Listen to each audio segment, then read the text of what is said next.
All right, good day. Welcome to the Gray Matters, where we discuss more than just the hot topics and headlines of the day from a black man's perspective. We appreciate that we are not a monolith, and every subject deserves to be explored with nuance, giving a view from all sides of the culture. So, as always, we're here to hopefully bring that to you each time with a little bit of class, some fun, a little bit of spice. Our panel consists of three guys that you by now already know are nothing alike, and yet you'll soon come to find out if you already don't that we love each other in spite of our sometimes very big differences. I'm Billy Craig, joining you from the great state of Delaware as always, and today I am joined by my partners Roadblock out in Nashville and my other partner Destro out in Metro Portland. How you doing today, gentlemen? What's happening? What's going on? Chilling, chilling. You like that? I did. That was Yeah, nice. I like that. yeah. You didn't see that one coming. Mm-mm. He was ready. See Andre. He get every introduction. He get ready to be mad. And he was like, you know what? I can Yeah, do it though. Yeah, he's I'm all still right with mad. Yeah, I know you're still mad about Patrick, but I figure I throw you a bone on that that. I Well, appreciate and the DL Hughley. one. Yeah, let's not forget the DL Hughley. it. Oh man. Well, let's go ahead and kick it off. All right. Yep. So today's topic, Mm. appropriately called "Get Up, Get Out, and Get Something," we focused on the get out portion. Mm. So and not the what is it, Jordan Peele version of the Get Out, but I guess it might be similar. I guess we'll take down this road and see how it explores. So specifically, for those of you who are new to the show, uh, I was born in Louisville, Kentucky, but raised in Cincinnati, Ohio. Billy is also from Cincinnati, Ohio, and Paul is also from Cincinnati, Ohio. Mhm. And not only are we all raised in Cincinnati, Ohio, but we are raised from the same neighborhood, Forest Mhm. Park, Mhm. which is OP.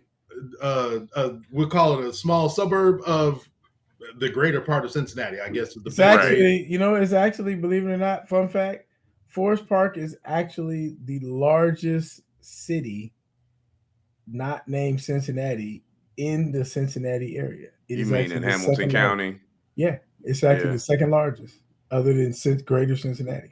Yeah. But for the people who are outside of the Ohio that watch us, you know how you say like where are you from, and then you try to narrow it down, and they be like, "Well, Right. what's that next to?"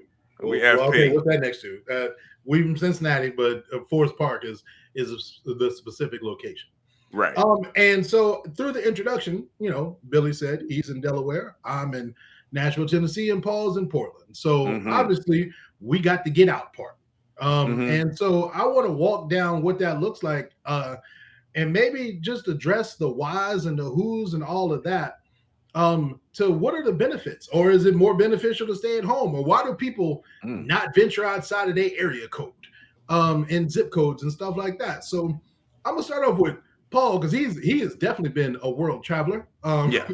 You have covered from the bottom of Florida all the way to Yeah. the top of the United States. Right. So we'll start off with the macro and work on and work into the micro. So, what are some of Okay. the benefits that you have seen from just being in different places? Well, the benefit I would say from living in different places and not just traveling. See, there's a difference between people who travel and Right. having to go live somewhere else and be there every day. Right. So let's get that out of the way. Like if you in a hotel and you're at the awesome spots in town where people are in their best behavior, right? And then you leave after about 3 or 4 days, you don't know that town, Right. right? Yeah, because I know plenty of people who've been to Chicago, but Right, you ain't been to Yeah. Chicago. right, right. That's my point. So, like for instance, when I moved to South Florida, I was hanging out on South Beach like every night and then hitting a pot of coffee at the office like I was a tourist. And it took me about I don't know about a month or two and I'm like, "Bro, you live here. You got to you got to chill." But Right. one of the things that I would value is I have confidence that no matter where you drop me, I'm going to be okay. And that's literally why I left home. um, I wasn't really happy with what I felt was going to be my existence or my ceiling in Cincinnati. So I felt I had to go somewhere else where, of course, the ground is way deeper, right? Like, but there's a higher ceiling. So there's risk involved. I know what I'm capable of. Also, you learn that people are people for the most Mhm. part. You learn how to deal with people, and that's really been the whether it's been South Florida, whether it's been um, Quincy, Illinois, when I was in college, or coming back to Mount St. Joe, or even Salt Lake City, or even out here in Portland. People are people, and they just want a little respect and a little space. You know what I mean? Um, what I also learned is that not a lot of people like to compete. Hmm. When you move around, you learn that a lot of people think that life is going to be a certain way for them. And a lot of times, life is going to be a certain way for them because of what their dad or granddad or grandma or whatever did for them. And as long as they um, follow the footsteps and do exactly what they're supposed to do, life's going to be pretty cool for them. Usually, their last names are on buildings of schools that we went to, right? Right. So that's what I mean. I didn't have those advantages necessarily where um and this ain't even a shot at Dre, where I had a big brother who was an all-American, where I could go and I could see that literally me, because when your brother is you at the end of the day, you see me succeed on the big stage. You know what I'm saying? And Right. and know that it was going to be okay once I got there. All I had to do was do my part. I didn't have those types of things. And I could think of names at St. X where you think of like a McClatchy or the Bells, or like there's certain names that are in those halls that when their kids come through or their grandkids or their nephews Right. come through, they're going to go to the front of the line and get a chance to fail. Hmm. You know what I mean? Not a Right. chance to succeed, a chance to fail. And not everybody gets that chance to fail. And I had to leave town, I believe, for myself to get a chance to fail, because it was more about I had to leave necessarily the caste system. Does that make sense? Hmm. Right. That makes perfect sense. Absolutely. And so, Billy, you've been, not to say Paul was flying by the seat of his pants, but yours has been more strategic in the moving Right. there. So what say you? Why, not necessarily why did you leave Cincinnati, but like what benefits do you see? Now we'll get to that, but what Mm-hmm. benefits do you see of living in different places other than Cincinnati, Ohio? The benefit, well, there's kind of two things. The first thing that comes to mind, I had to put my microphone closer for this one because this is a Uh-oh. touchy subject, you know. But in all seriousness, um, the first thing that comes to mind is that Cincinnati is one of those places that's, I mean, I'm sure other places like this as well, but um, it's one of those places where no matter what you do, no matter what you say, no matter how you live, no matter how you grow up, I know that what you're talking narrative is going to be written for you, about. right? Mm-hmm. Mm. That narrative is written for you. And sometimes it's due to nefarious evil intent and things like that, but in many ways it's just because people just aren't very creative a lot of times. And so um the name Billy Craig in Forest Park in Cincinnati in many parts means something. And it's not even that I didn't want it to mean what it meant, but it was more like no matter what you do, people won't allow you to change. They won't Mm-hmm. allow. They, and I shouldn't even say Or to change. It's grow. not change. Grow. That's what I was getting ready to say. It's Yeah. more like a. I, you grow up, you have kids. I even think about like switching schools and going to St. X, going to Roger Bacon. Mm-hmm. Like, I mean, those experiences were things I wouldn't trade for the world, good or bad. But the biggest thing about it is people forget I didn't make those choices for me. Mm-hmm. I got treated as though I made those choices. Right. I got penalized or criticized as though I left Forest Park to do those things. Sell out. Why you going to that white school? Yeah. And the fact of the matter is, I'm going because I'm 14. I'm 15 years old. My I mama, my am not daddy in said charge that. of my existence. No, not at all. I have a parent. And So right. And so what happened for me was, unlike a lot of people who they fight and they claw and they scratch at building their identity, mhm. one of the things that I got a lot of was my father. He worked for close to 33 years at IBM, right? So he would always have to do training several times a year, um, which means he had to go to Atlanta, which meant that he would go different places for his work seminars to do his, updates to his training as a service technician. And then, like at church, a lot of times we would have different, conferences and things like that. So one of the things that I did when I was very young was I traveled a lot. Not all the time, not like every, summer or whatever, but it would be like to go to Chicago, to go to New York, to go to Boston, to go to Atlanta, to go to Nashville, to go to St. Louis. These were not, they were special, but they weren't weird or odd. They weren't intimidating for me. And Mhm. so once I realized this is not what I want, I could pick up and go where I wanted to go. And I wasn't scared. A lot of people are afraid. They hate their existence. They're uncomfortable there. But it's like what they say, you're not uncomfortable enough to do anything about it. So when I went off to Ohio State, I was uncomfortable enough to do something about it. I was actually enrolled in UC, had everything paid for, and I didn't. My guidance counselor completely offended me. Um, little known fact that I showed up. It was about 3 weeks before classes were to start in that particular year, '94. UC started. I think it was about a week ahead of Ohio State, even though they're on the same system. I get there a couple weeks before class, or 3 weeks before Ohio State would have started. I show up to see my guidance counselor, and this is classic Cincinnati, right? I get in there and I look at my transcript and I said, something is wrong. And she said, what's wrong? And I said, this has me down for remedial English.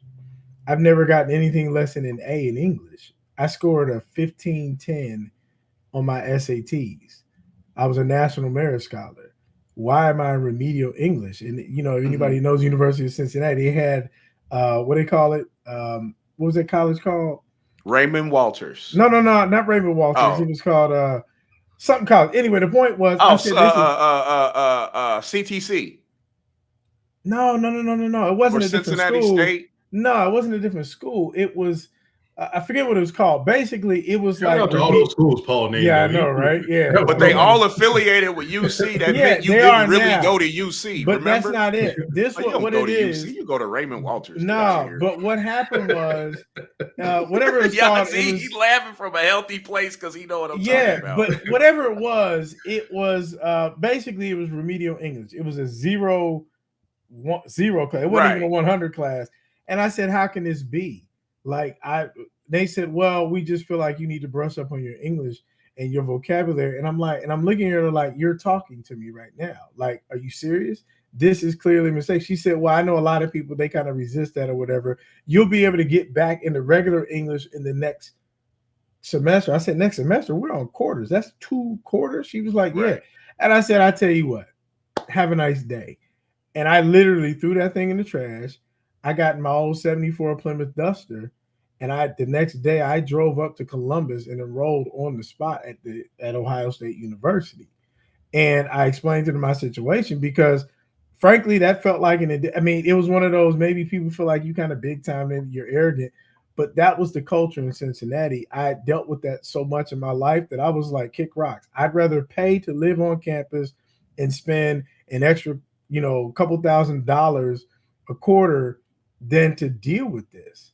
And so that's how I ended up leaving Cincinnati the first time. Similar situation. I won't go into all of it in the interest of time, but when I moved to Nashville, when I eventually went to go finish college, when I went to Tennessee State and I moved to Nashville, it was a very similar situation. It was like, I came back to Cincinnati, um, and I was just like, I'm not staying here. I'm not living here anymore.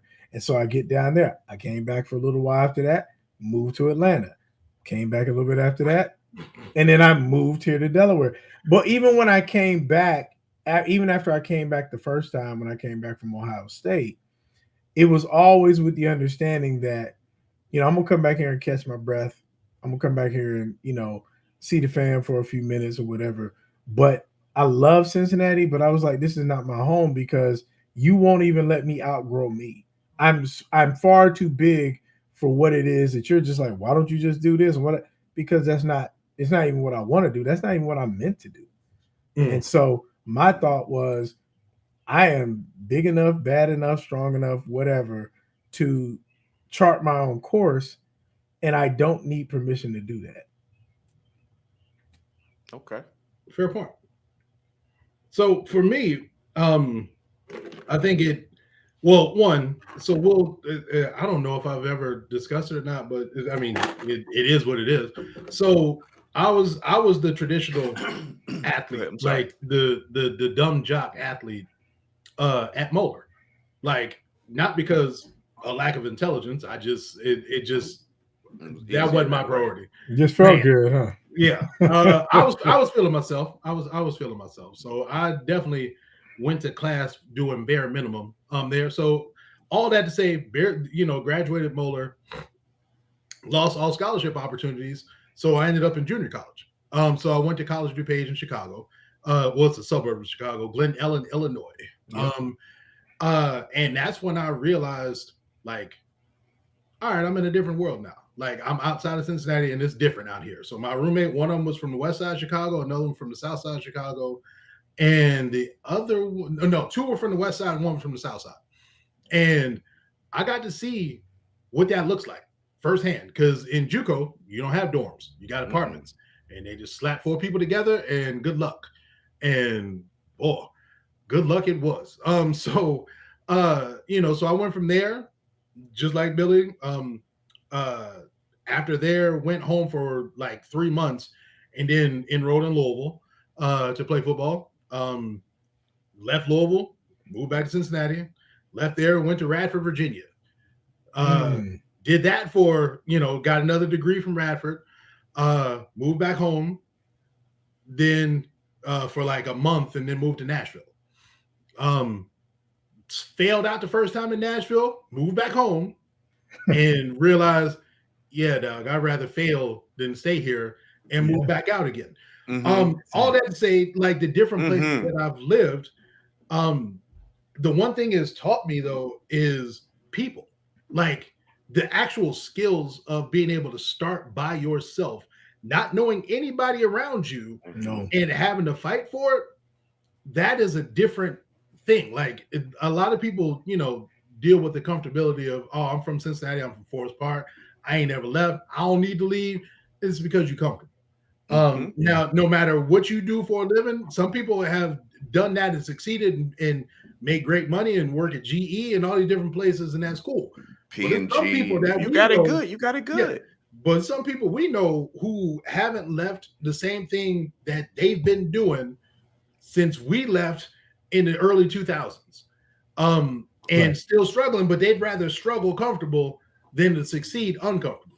I could go down Kemper Road right now to the exact same spot I saw somebody back in 2001, and I could almost promise you they're still going to be there. They within that vicinity. They somewhere around. They'll be here in a little bit. When my wife and I first got together, we lived in Covington for a year before we moved to Salt Lake.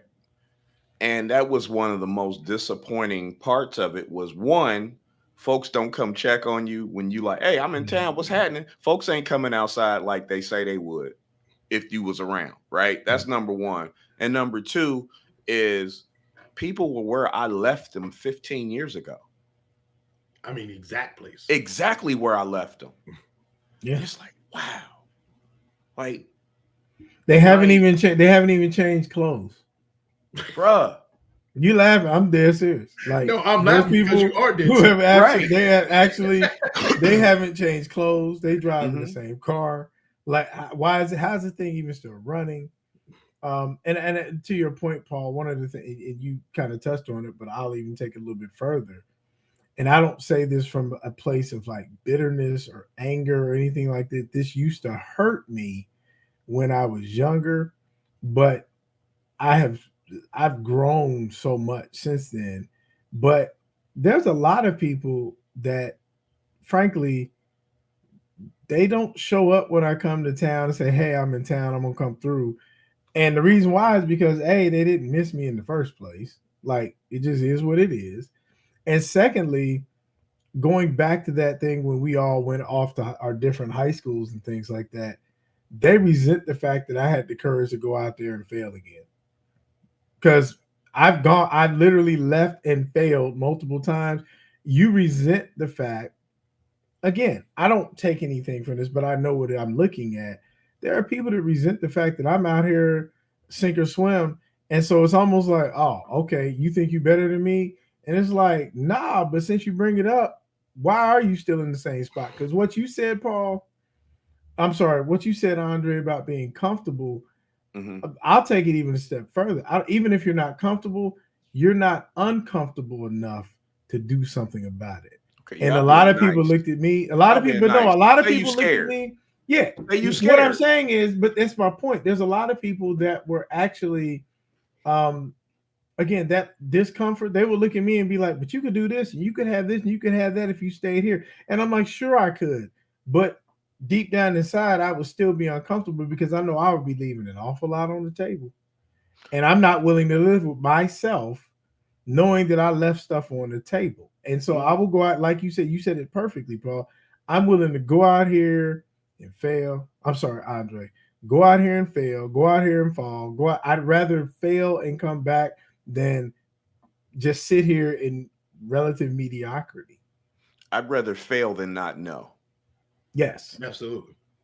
Because I I'm mean, not Like, afraid of failing. I'm not yeah. afraid of failing. well, because Billy, you were touching on where people, that we grew up with talk, and you be like, do you think you better than me? And it's like, Right.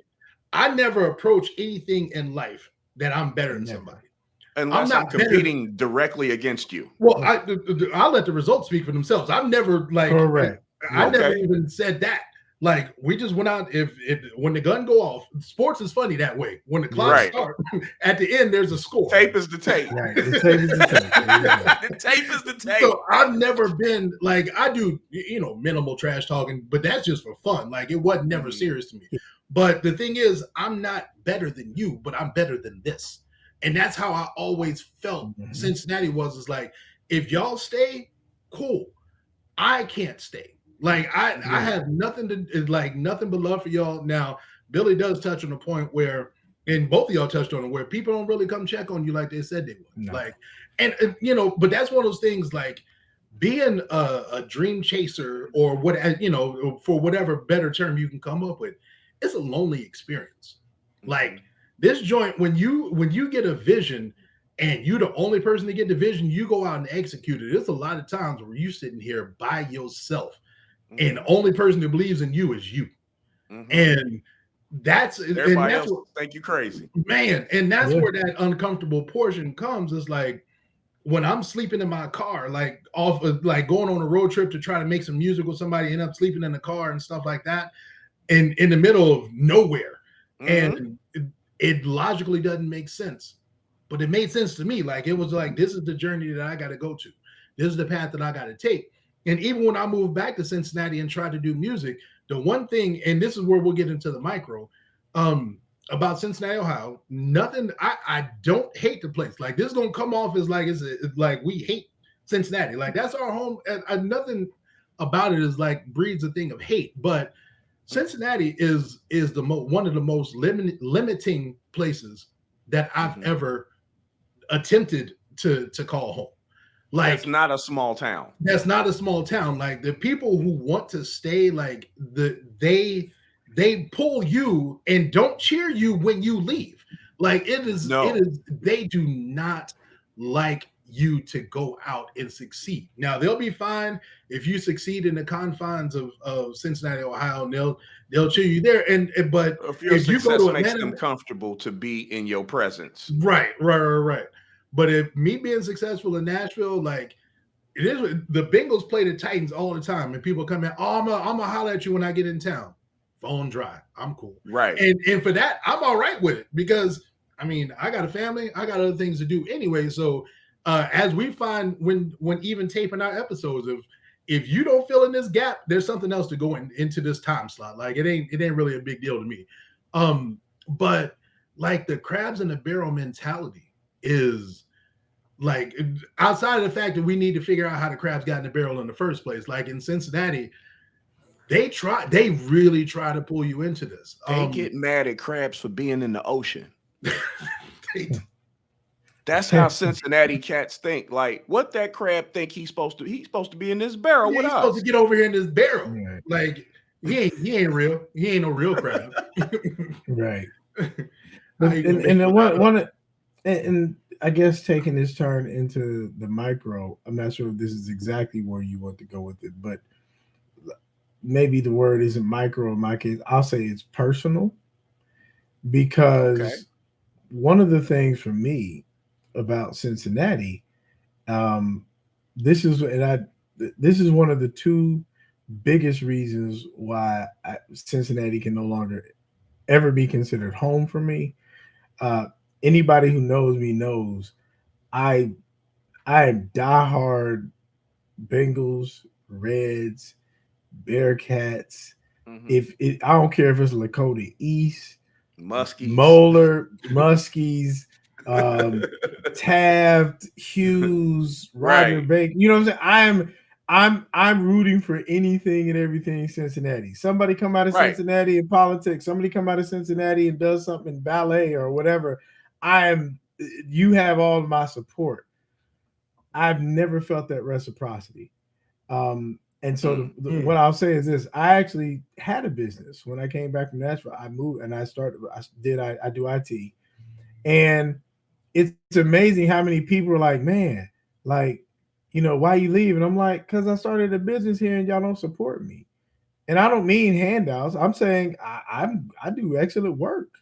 Like I do really good work, and I ride and I do whatever I can to make sure I take care of my people. And I can literally tell you the names of the people who supported me because there were so few. There were so few. Literally, I can tell you that. But part two of this, and I'll just be candid. From the time I was old enough to drive to the time I finally left Cincinnati, with the exception of 5, count them, 5 times, I have been encountered by police, taken to the Justice Center, car impounded, held at gunpoint. Like I literally can't. I'm going to say dozens of times. I can't even count how many times. It got to the point where I was a pizza delivery driver in the Tri-County area for a while at Donato's, back when Donato's first opened. I started there when I was in high school, right? And I probably dropped off some pizzas to some of the people listening here. That's how serious it was. But what's crazy is I used to get profiled by police, and it's wild because now whenever I go home for holidays, go visit family, graduation, funeral, whatever, anytime I get to Cincinnati, like I just came through a few months back and I drove the entire way. Driving helps me to clear my head. So I drove all the way from Delaware to Cincinnati. I didn't see any flashing lights, didn't see a single police officer the whole time I drove until I got to Kings Island. And when I'm coming from the South, let's say I drive and I go to Louisville, my in-laws are in Louisville, so we drive to Louisville first. We go through West Virginia. I don't have any problems. I don't get pulled over, never get stopped. And I don't see a single police officer until I get right up there by Buttermilk Pike. I got off last time I got off the interstate, I thought, oh, this is cool. I haven't seen anybody. I got off on the Paddock Road exit. I saw, 4 different police officers between the Paddock Road exit and my dad's house in Fairfield. And I say that only to say that I don't have an adversarial relationship with police officers. I, I'm not a criminal at all. Matter of fact, some of my best friends, guys who I've known for years, and I mean truly great people, great friends, are police officers. But Cincinnati was a very special place for me, and frankly, it stripped me, in my opinion, of my dignity. It's the one thing that I was not able to combat. No matter how smart I am, no matter how much education, no matter how many letters behind my name, no matter how much success financially, no matter how straight laced I am, no matter how great my children turn out, no matter how faithful I am to my wife, in Cincinnati, Ohio, I am subject to law enforcement at any given time. They don't care about nothing I did at Roger Bacon. They don't care nothing about Winton Woods. They don't care nothing about, oh, he grew up in Forest Park. They don't care about no records, no nothing. You are subject to law enforcement. And I was like, that is an indignity I will not stand for, even if it means I'm not going to be home. I miss Cincinnati. I just don't miss it enough to get pulled over every other week. I miss La Rosa's. I even miss Nasty Fisher sometimes. I just get some I just make some tartar sauce. Little Skyline, but I'm saying Skyline. Cincinnati. Now let me tell you something, man. I have diabetes. I have type 2 diabetes, and I know that Cincinnati got me on track for such things because there's entirely too many. You don't know until you leave just how good we had it when it came to eating. Like you got your choice. You know what's crazy? I miss White Castles. White Castles. I mean, and I'm not talking about throw them in the oven, microwave, the frozen ones. I'm talking about fresh off the griddle with the one pickle. Yep. At 3 a.m. Yeah. We got one here in Nashville, but it's closest one is Vegas out here. We only got one, and it's in Vegas. There's one in New Jersey, and I wanted to go shoot somebody. And everybody who say Crystals, stop. Nah, man. We got plenty of Crystals. If anybody tell you Crystals and White Castles is the same thing, slap them. Yeah. No, there's one in New Jersey, and it's when you're coming back from New York, heading down the New Jersey Turnpike. There's one right about 50 miles outside of New York, and it's like the last White Castles to no man's land. And I'll never forget, I stopped there, and I had I'm sitting there like ready to dig in, and they just put ketchup on their White Castle. I'm like, that's not a White Castle. Who does that? Yeah, who puts it? Why? I actually turned around. Like I got off the turnpike, turned around. That's Crystals. Back. I said, yeah. I said, what are you doing? They was like, well, we just, unless you ask, we just put ketchup on it. I'm like, Shane. No, that's Crystals. Don't do that. No. Don't none go on a White Castle but onions, pickles, and cheese. Unless you ask otherwise, that has to come. But even then, give me my packets. Let me control this. Let me make my own mess over here. I want the spicy mustard. But one of the things that that strikes me, like, not when we were trying to leave Cincinnati, like my brother, as big of a star as he was even starting to get caught up in the Cincinnati not wanting to leave. Like the reason my brother has the life that he has now is because I looked at him dead in his face and was like, we're moving to Virginia. We got to get out of here. Mm-hmm. And so he credit to him for being like, all right, let's do it. Listening to Lil Bro, like, yo, all right. Yeah, that take a lot. Because that took a lot to do. Because he recognized the same thing that I did, like, yo, as much of it, like, I know I struggle to say it because I'm not that type of person, but like as big a stars as we were in that city, and especially him. Oh my gosh. It like we weren't living up to full potential. And being in Cincinnati was the reason that was, like, hands down, like it just was. It's the number one cause. Yeah. I knew I wanted to do music, and music in Cincinnati is so self-centered that it wasn't possible like that. Like, and Paul rolling his eyes because he know, like, I have never. That's literally why I left, to be honest. I'm full disclosure. I left Cincinnati because I wanted to get into music, and I'm in music. And that's the only way I was going to get into it is by leaving. That's why I went down the line. I have never had more broken appointments of people saying, oh, yeah, we need to get together. We're going to get the music together. I'm going to come through. We're going to record. never had more of that happen than in Cincinnati, Ohio. Like in Nashville, when these people say, "Oh, we'll come together," like they'll show up with a full band in my yard if I sit here. Like you live they in a about music business city, though. You live in Music City, literally. Yes. And so it's just a different, like it's an actual business. Like these people are about business. And in Cincinnati, like that music industry like that, it'd be nice. Like that's kind of they hope they're about. And we've had talented people from Cincinnati make it out, and but the fact is they couldn't do it from within. They had to go out in order to get it done. But all that to say, like even when we're going back to Cincinnati and looking at things and how much times has changed, Billy, you mentioned it, like me and the police in Silverton, because that's down the street from Moeller High School, like that was a regular occurrence. And the only reason that I never got in trouble is because of my brother. Like, oh, you Carlos Collins' little brother. Yeah, man, just go beat X and like go like just that was it. See, but that's real though. That's real. I mean that was kind of the conversations that we had. Lock him up. Lock him up. And so we gotta beat Mo. Lock his ass up. Right. But that's where it was, and it was like, sorry. Once that feeling of that nostalgia wore off, like it was time to go. Like like I was big enough, like still to this day, when Moeller or the city has somebody who's super fast that comes through, or a corner that's legit and stuff, like people call me and be like, hey, there's this kid at Moeller, he run like a 10-4 and 100. You should check him out. Like I got it, like I'm a scout, like I got anything to do with it. Right. But all like fast and me and Moeller are all associated. So anybody who's fast, that somebody got to call me. And it's cool that that's the legacy that I have, but I couldn't sit in that. Like that's not the desire that I have in my life.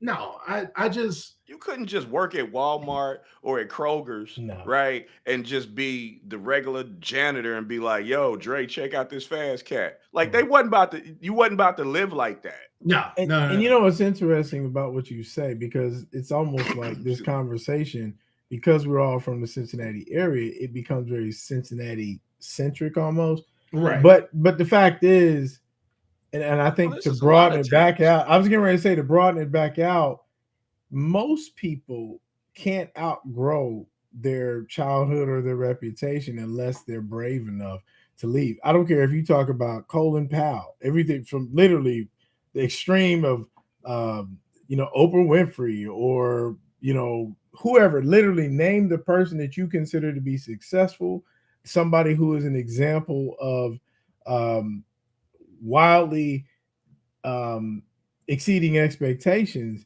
It almost always involves them leaving and being willing to go out there, get kicked in the dirt, get left behind, take some L's.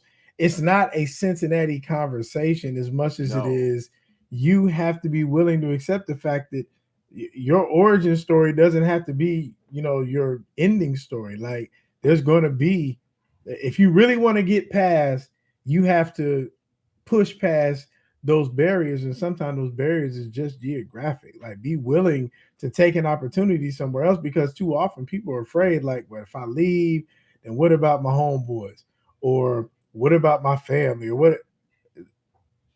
I mean, they make flights for that, right? Like they have gasoline powered engines in vehicles that you can drive and you can go home. Like it's you don't have to stay trains there. And planes and automobiles, right? The internet, Facebook Messenger, and all types of things. So you can stay connected, but you don't have to stay.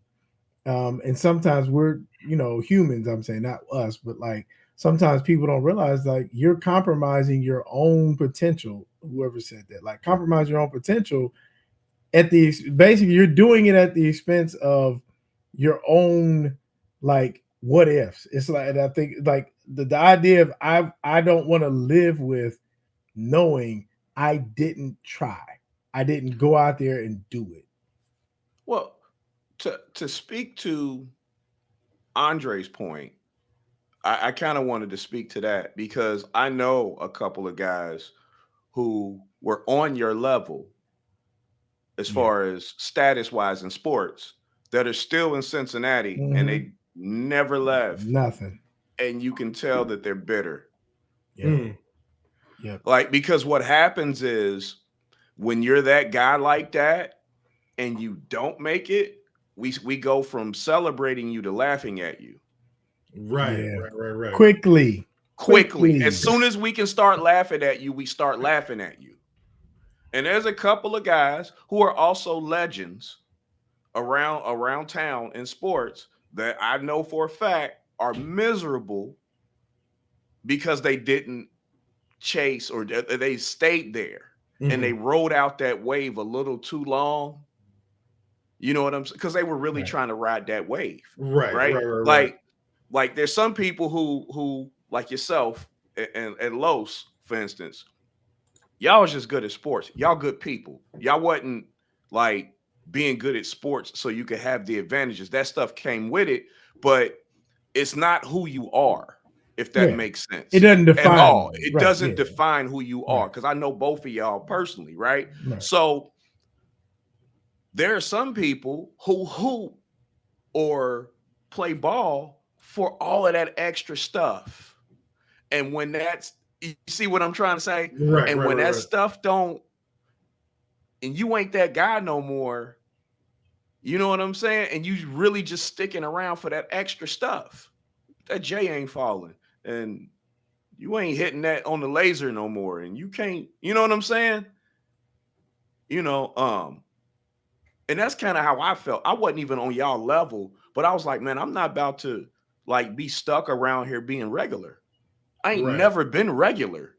Now that may sound condescending or elitist, but I went to St. X, so that you take that how you want to take it. Mm-hmm.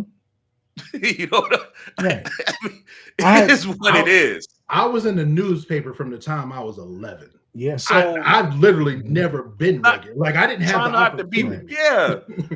yeah. And so for that, you know, and like you said, and I totally agree with you that this happens from city to city. Like Mhm. the thing, it was cool, or I don't know if it's cool or it's just a perspective that we have. Each city that we've moved to, we've witnessed those people who didn't Yes. leave. Mhm. And you get to see firsthand, like that would have been my life. Because I'm still, you know, even though I left Cincinnati, I'm looking at another person who was a legend and they still here. And They not reffing happy. youth sports. Yeah. Reffing youth sports or even worse. 2 or 3 baby mamas. Right. Yeah. And like when I moved to Roanoke, Virginia, I'll never forget. That was easily the most depressing place I've ever lived in my life because nobody wanted to leave. JJ Redick is really the only person I know that got out of Roanoke, Virginia. I was there the same time JJ Actually, Redick there's the whole state of Virginia, believe it or not. There are very few places. No, you got. Well, I said there are very few northern. places. You got the Fairfax, and you got Ridge. That's not. That's Northern not Virginia is Virginia. completely different. Yeah, that's not Virginia. Okay, see, that's South the Virginia I know. Yeah. Carlos is talking like Eastern Shore, Newport News. Right. Y'all talking that's about a the different Virginia that touches Tennessee and Kentucky and North Right. Carolina. That and part. that portion, yeah. So when Delaware. you down there, like, and this ain't even just like a black conversation. Like white people, like when I went and I coached at the high school, we talking like generations of people who went to that high school. They still, and if I check back on them, they probably still there. And we talking about a town of maybe 15,000 people, maybe. Yeah. And of those 15,000, they can, one person die, another person have a baby, and they keep the family name going. Like that's all it is. But looking at the different perspectives of where we are, and I appreciate Billy for going out to the macro, because even though we wanted to start off in macro, we started off like Cincinnati. Like so well, we could only speak to what But one of the things and that I've learned by just going out and giving it a shot, like just to see what's out there, is you really meet some real cool people. Like some really cool people that are trying to do things because they also are transplants too. They move like, and so most of my friends here in Nashville that I work with or do music with or any, business ventures with, Most of them ain't from here either. And so we have a like-mindedness that of there's something to be, to be said for starting over and being out and hooking up with other people who are trying to do that same thing because your grind is different. Like now I got a complete family to support, like a whole family. When I first moved here, it was just me. So if I failed, cool. Like, I mean, it is what it is. Right. But now I can't take those chances on failing. And because now if I fail, somebody don't eat. And that ain't right. That ain't the life I could be hungry, not my baby though. Right. So, but what are some of the lessons that, like I said, I've met some cool people. What are some of the things that you've gotten out of living in Utah and Portland and Delaware and Atlanta and all that? Like, what are y'all experiences there? Same thing, bro. Like, even though Utah, was Utah, but I got a homeboy to this day, Big Percy. That's my dog. Like, one of my dogs. Like, I fight you about Percy. That's my homeboy. You know what I'm saying? And we met through trying to get our kids together with football. You know, again, you meet people who have common goals, and one of the things that bonded me and Percy was I had a perspective, and it was just one of those things where, you ever somebody, y'all come to the conclusion, or somebody let you know you ain't crazy. They see exactly what you see. That's me. Something was going on at one of these little camps, and I was like, "What the?" And he came like, "Nah, chill. This is what's going." He calmed me down. You know what I'm saying? Let me know what was really going on. So, I got a homeboy down in. I got a bunch of homeboys down in South Florida. There's or Doughboy or Cordy. A lot of South Florida was one of my favorite places. It's still to this day one of my favorite places. Different eclectic group, you know what I mean, of all across the spectrum type of friendships, especially in South Florida. There's only two types of people in Salt Lake. You're either Mormon or you're not. I mean, at the end of the day. Right. But in South Florida, and same with South Florida and Portland are kind of the same thing. The only difference is the sun shines more in South Florida. But I love Portland and South Florida as far as like the different types of people I've met and friendships. But again, I've had more money here than I've had in the other places, so I have access to a different level of individual. But there's something for diversity, though. Like Cincinnati is not a very diverse place when it comes to. I mean, well, you know what I say. You know how I define it, Andre, is, and I tell people, especially living in Nashville, but especially my time in Atlanta. Okay, Cincinnati is not an international place. You can find a little bit of diversity, but you won't find world diversity in those places. You won't find even cultural, right? And that's one of the things about it is still a Midwestern kind of Rust Belt type place. And as a result, it doesn't appeal to people from not just all over the world, but even from places where you're going to find different cultures. You're going to find different viewpoints. It's pretty, it's not as broad in that way. But with that, I'll tell you what I learned. And it is really simple for me. Paul will appreciate this because we talked a lot about this even back when we were in high school. I learned finally after, and I'll say this when I moved to Nashville. I didn't learn it when I was still back in college at Ohio State. I didn't learn it when I lived in Dayton. I learned it when I was in Nashville. And that is, I needed to put my bunny ears up. I need to put my rabbit ears up. I heard too much. I listened too much. I took it way too personal that there were so many people around me that were narrow-minded. And like Paul, literally, he because he was a couple years ahead of me. He was the first person who told me, man, just ignore them. Do you? And I was like, I hear you, but I didn't hear you. what I learned, especially when I got to Nashville, but definitely when I got to Atlanta, was If you had I listened to went. me, you'd have a Saint X diploma instead of a brown and yellow one. Listen, listen. What? All I'm saying is, Oh, y'all did. Y'all beat LeBron them, though. listen. All I'm saying is that what I learned in those places were you actually are exactly what you thought you were. Yes. And you're exactly what you thought you were. Not Yes. bigger than anything or better than Mhm. anything. You're not, I don't do the comparison like Andre said. I love that. It's like, yeah, it's amazing how sports and meritocracy work out. But when it comes to a human being, I don't walk around thinking of myself as better than that person. What I do is I have certain expectations, I have certain goals, I have things I want. And I learned that there are people who will support you really quickly. One of the things that used to grind my gears Uh-oh. was listening to people, and it's a really simple thing, but I remember when Ken Griffey Jr. came back to the Reds, when he moved back to Cincinnati, got signed by the Reds, what was that, 99 or 2000, somewhere around there. And what was interesting, obviously, he was falling apart as he was getting older. He did not have the same career he did when he was in Seattle. That's a totally different conversation. But the way people used to talk about him, or even when Barry Larkin was towards the end, and I'm thinking to myself, these are literally, not figuratively, not being hyperbolic. Barry Larkin, Ken Griffey Jr., they are Hometown hero. literally the pride of Cincinnati. Like, and Well, they love their Pete home. ruined it. But here's the point. Even what I'm saying is the way that people talked about their own, that's part two of it. What I learned is people are going to say what they're going to say.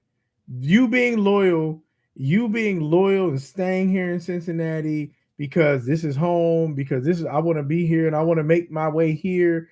It's overrated. Very. Very, very overrated. Ask LeBron. At LeBron, there you go. Pete That's a Rose. great Ask Pete example. Rose. They traded Nick Pete Cronin. Rose. Yes, you traded Pete Rose to what was it, the Montreal Expos? Was it like? Or was it the No, he Phillies? traded him to the Phillies, and then he went to the Expos, and then he came back. Here's the point. No, actually, it was the other way around. They traded him to Montreal. They did the same thing with Tony Perez. The point is, But loyalty. Pete Rose went to Western Hills High School. Pete Rose literally is from you can't get more. He's a white boy from the West Side, and they traded him. You What you think they gonna do to your black behind? You literally can't be more Cincinnati than Pete Rose, Barry Larkin, and Ken Griffey Jr. And the way that the media treated them, the way they were criticized by people who were home, what it showed me was you get love where you got to get love. Your family is where your family is. I consider Atlanta. People talk about what are you going to do when you retire? I said I'll probably find a way to get back to Atlanta because Atlanta was the one place as an adult that I actually felt like love. People, I still have customers, clients, people who are like, when are you coming back? They actually want me back in Atlanta. I come to Cincinnati, like South Florida. They, like, when coming? When you coming back, man? You gotta come on back down to the bottom. And whether anybody believes it or not, the one thing about me is yes, I've grown, but I haven't changed a bit. I am still the same dude I was back in elementary school, practically. Yet you got to go where you're gonna get love, and don't let loyalty make you miss out on so many opportunities that are available to you. So that's what I learned. No, I feel that because people are and this ain't just a sports thing. Like people are as loyal to you as you can, as long as you can provide them something.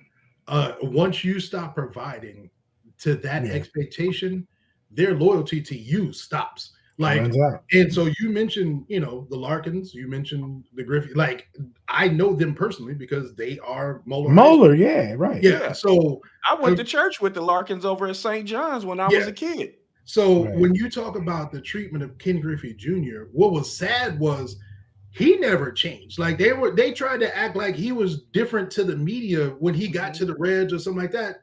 Dude been the same since he was real young. His personality didn't change. Like it was just the attacks. He went back into kind of into a shell a little bit because he couldn't believe the fact that Cincinnati was turning on him like that. Like And so it's a real weird thing. But again, he wasn't providing. Cincinnati decided he wasn't shit. Bob Huggins stopped providing. Cincinnati decided he wasn't nothing. Oh, we Nick can't. Okay, Carter, we can't cape up for Bob. Bob just got locked up, bro. he did, but I'm just saying, but he was a whole. We gotta fall back off of Bob. Okay, well, Mick, then. I mean, we got enough people. We got enough examples. We got That's enough. the We got point. That's enough the point. examples. Yeah, yeah. We got enough examples. that once you to start where- providing, they not loyal to you anymore. Yeah. And Yeah. so you sitting around for loyalty reasons, really, to Billy's point, doesn't make it. It's not. How about It's Marvin? not. Marvin, Absolutely. I'm good with Marvin too. Like Yeah. any of Dusty. those selections. Again, and it's You not must even make just the Dark loyalty. Right. It's even, but I'll take it a step further. It's even when you are providing said service. Like, it's not even just a Oh, matter of, you mean like Sam Weish? yeah. I'm and saying Dusty when you Baker? actually are producing, it's like you're not. The fact of the matter is, it's a weird space that I think we can all identify with, where it's not that, like Andre was saying, it's not that Carlos, his brother, should have expected some special preferential treatment, Mhm. but the fact is, could you say kind of pain. went, yeah, like y'all went out of your way to make sure to reduce him to something that he actually wasn't. He actually, the point is, he deserved better. I'll say it for me. I won't even speak for Carlos or Andre or nobody. I know that, and I'll say this in no uncertain term. I deserve better than what I got from, maybe it was just my pocket of Cincinnati. Maybe it was just Forest Park. I feel like I deserve better. And when I got out of Cincinnati and I went to Nashville, Columbus, Dayton, when I went, which is right up the street, when I went to Atlanta, I got better. And so I knew better was out there. And so I am never going back to subpar. Say that. I'm never going back to not being treated the way that I deserve after I've seen what I deserve. I can't go back now. I've Every already other seen it. city- You can't put it back in the bottle. Every other city I've lived in has respected my talents and abilities and compensated me in a far better way than Cincinnati ever was willing to. Treated me the So way that I there's actually no way I deserve. could live in Cincinnati because I would literally be taking a cut. And not just a financial cut, but like an actual like lifestyle cut. Yep. And all of it. Like it You I'm don't with make you. as much money and your money don't go as far when you get a piece of it. And I'm so far removed now. These young whippersnappers think that they run things, and it's like I have to give them. Dog, if you knew back in my day, if you could, I'd stretch, and I wouldn't even have to stretch back in the day, and I'd dust y'all young What I tell you, things off. it was on site. Right. It was on site. Oh man.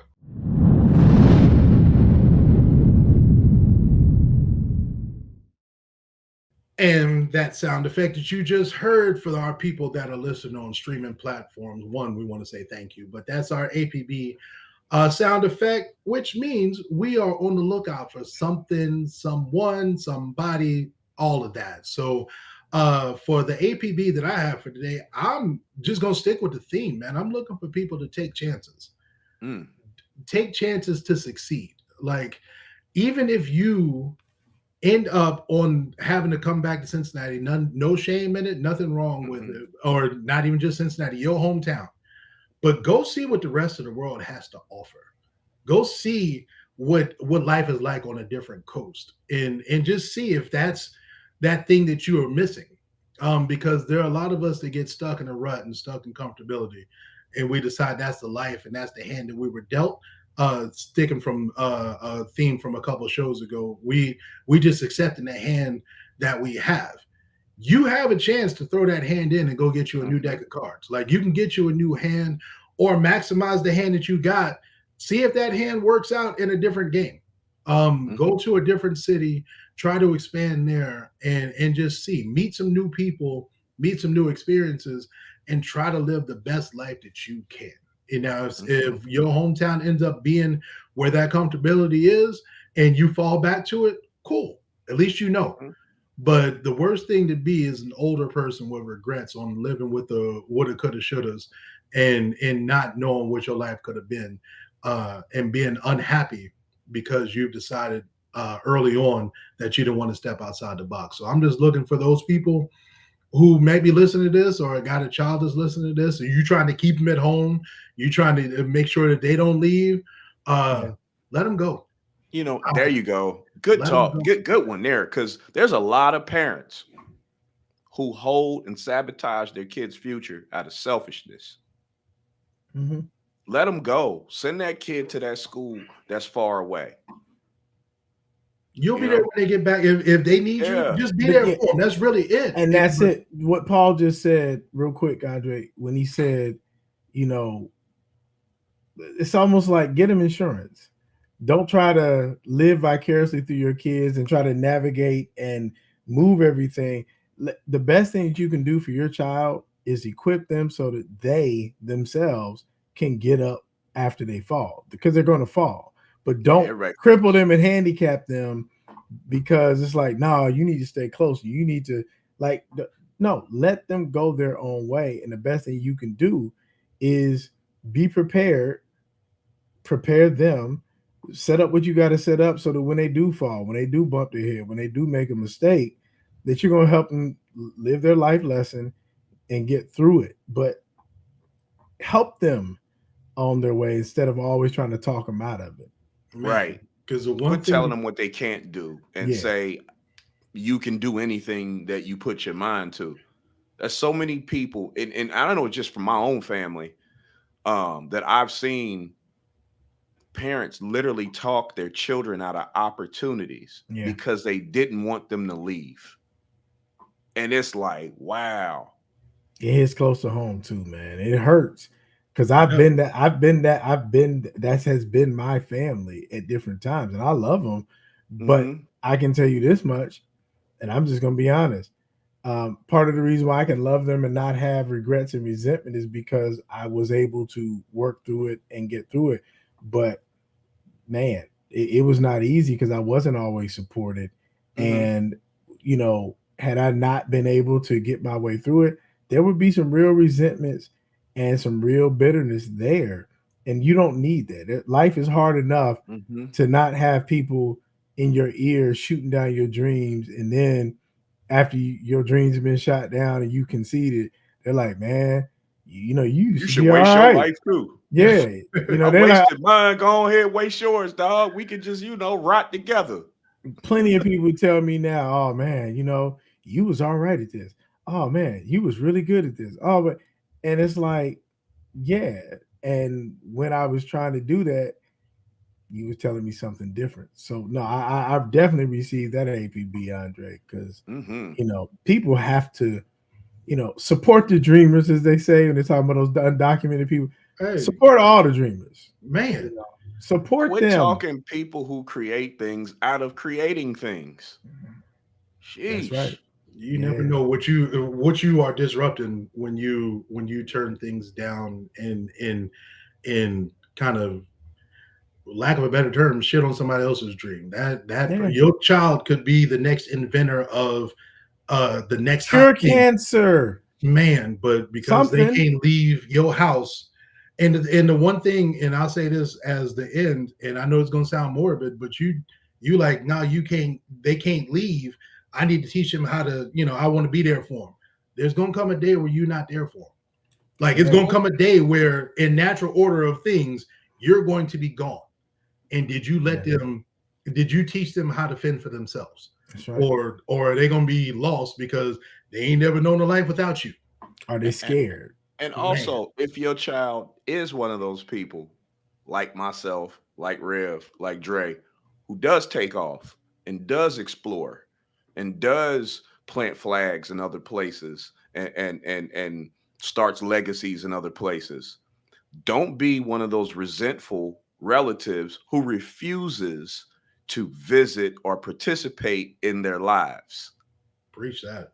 Because I ain't gonna front. I say it right here on camera. My children have some of the most awful grandparents known to man. And one of them live in my house. Oh, they don't visit, they don't participate, none of that stuff. I'm just saying, that's a real one right there. Like, don't be one of those people who resent your children or nieces or nephews or cousins or whatever it may be for chasing their dreams and finding happiness further than 20 minutes away. Mm.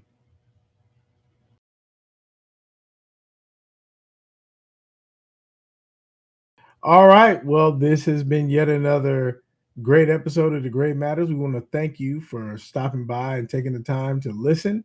As always, subscribe. Make sure that you follow us on all of our platforms. If you have questions, comments, show topic that you'd like us to explore, go ahead and get in on the action. Leave us a comment, send us an email, but don't feel left out. We want to make sure that you feel a part of this. We thank you so much for each and every one of you that views us, that takes the time to listen. And so make sure that you give us whatever feedback you can. And as always, until next time, be safe out there and be blessed. Peace. Love you. So a preacher, a stay-at-home dad, and a rapper walk into a bar. I am my ancestors back from the grave, no longer a slave, beat to the gods, meal, pray, surviving my day. A threat to society, cause Malcolm showed me the way. I'm young, black, intelligent. Oh, now they afraid. It's too late, I am the king, I am the spark to the brain. I am the light that fought the dark and now you're seeing the rain. I am the thing they spent their whole life killing. To find out, I am the rose that grew from under their building. This ain't for life, this is the fight so you can open your mind. Peel the scab back, reveal the blood and see what we'll find. I promise. Like LeBron, I am just one of a kind. No longer will I accept the blind, leading the blind. Keep it a buck, say what I want, not giving a screaming after word I talk until the day my heart stops. And when I do, remember when I take my last breath, just remind and tape and witness all the knowledge I left. The great. So I said, a preacher, a stay-at-home dad, and a rapper walk into a bar. The Great Matters.